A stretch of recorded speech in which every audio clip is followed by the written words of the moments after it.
Yang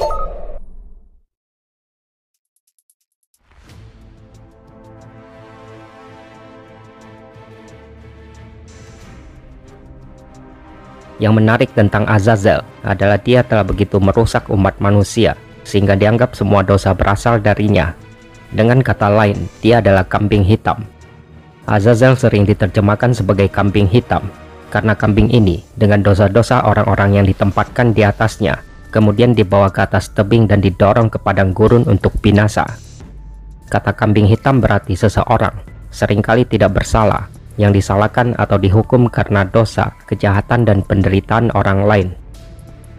Apakah Azazel tidak sepenuhnya berdosa, atau dia hanya tergoda dengan wanita manusia? Atau apakah Azazel telah mengajari umat manusia sehingga dianggap melakukan kesalahan yang telah merusak mereka dan dianggap sebagai dosa?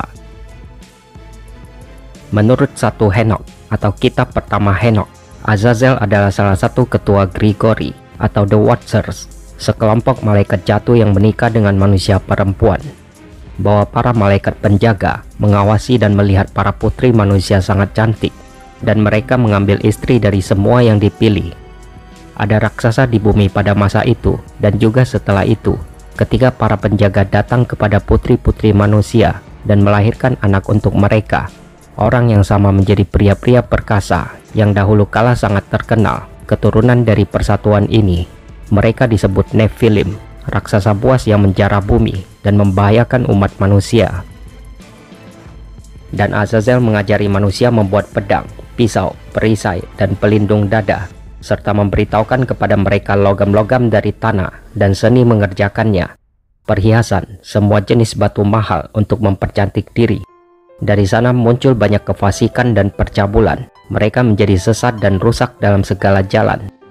Kerusakan yang ditimbulkan Azazel dan Grigori menurunkan ras manusia. Keempat malaikat agung, Michael, Gabriel, Raphael, dan Uriel, melihat banyak darah ditumpahkan ke bumi dan semua pelanggaran hukum dilakukan.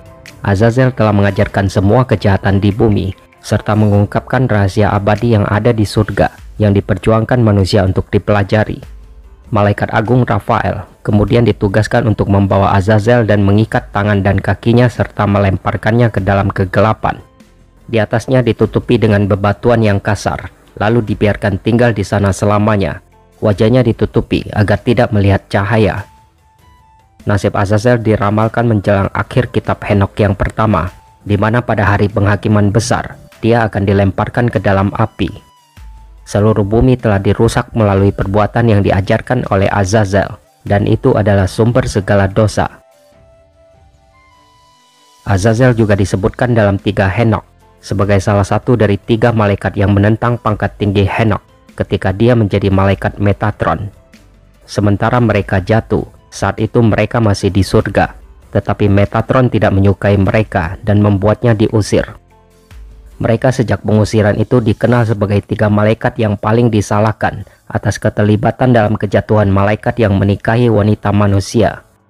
Harus diingat bahwa Azazel dan Syamyaza dikatakan sebagai pemimpin dari 200 malaikat penjaga yang jatuh. Mereka juga bertanggung jawab atas mengajarkan rahasia surga. Bagian aneh lainnya dalam 3 Henokh menyatakan bahwa sementara tubuh para malaikat akan terbakar dan mati, jiwa mereka akan bersama.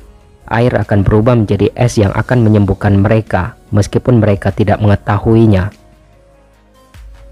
Dalam bahasa Ibrani modern, Azazel adalah sinonim untuk kata neraka. Ia sering digambarkan sebagai salah satu kejahatan pertama di dunia, dan biasanya ditempatkan tinggi dalam hierarki neraka.